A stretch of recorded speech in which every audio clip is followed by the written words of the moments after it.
Police स्मृति दिवस पर रक्षा मंत्री राजनाथ सिंह ने राष्ट्रीय पुलिस स्मारक पर शहीद जवानों को श्रद्धांजलि दी। उन्होंने इस बात पर जोर दिया कि राष्ट्रीय सुरक्षा के लिए सेना और पुलिस की भूमिका एक जैसी है। अमृतकाल में देश की आंतरिक और बाहरी सुरक्षा में संतुलन पहले से अधिक जरूरी हो गया है। पीएम मोदी ने भी सोशल मीडिया प्लेटफॉर्म एक्स पर पोस्ट कर वीर शहीदों को नमन किया। इस दौरान संबोधन में रक्षा मंत्री राजनाथ सिंह ने पुलिस और सेना की भूमिका पर जोर दिया। उन्होंने कहा कि चाहे मंच अलग हो, लेकिन बात अगर राष्ट्रीय सुरक्षा की हो तो सेना और पुलिस दोनों का मिशन एक ही है, दोनों की भूमिका एक जैसी ही है।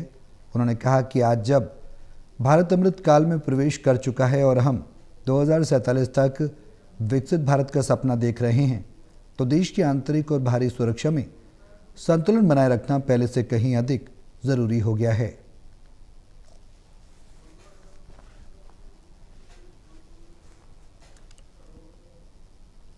जब सुरक्षा की बात आती है तो किसी भी देश की सुरक्षा में दो कंपोनेंट्स देखने को मिलते हैं, एक्सटर्नल सिक्योरिटी और इंटरनल सिक्योरिटी।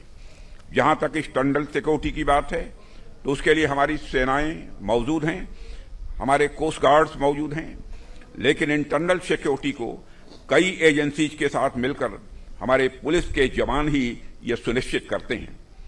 अगर सेना देश की रक्षा करती है तो पुलिस समाज की रक्षा करती है।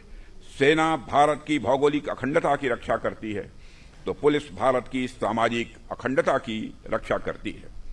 साथियों, मैं स्वयं गृह मंत्री रह चुका हूं।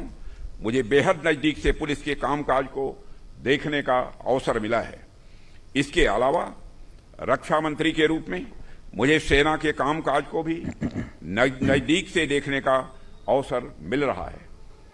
सेना हो या पुलिस, ये दोनों ही देश की सुरक्षा को के अलग अलग पिलर्स हैं। इसलिए मेरा यह मानना है कि दुश्मन कोई भी हो, चाहे सीमा पार से आए या हमारे बीच छिपा हो, जो भी व्यक्ति भारत की सुरक्षा के लिए खड़ा है वह एक ही आत्मा का प्रतिनिधि है। जब समाज और पुलिस के बीच संबंध म्यूचुअल अंडरस्टैंडिंग और रिस्पांसिबिलिटी पर आधारित होते हैं, तब समाज और पुलिस बल दोनों समृद्ध होते हैं। इसलिए यह बात जरूरी है कि दोनों के बीच एक संतुलित साझेदारी बनी रहे। जहां पुलिस संरक्षक की भूमिका निभाए, वहीं समाज उत्तरदायी नागरिक के रूप में अपनी भूमिका निभाए, ताकि सुरक्षा व्यवस्था और मुस्तैद हो सके।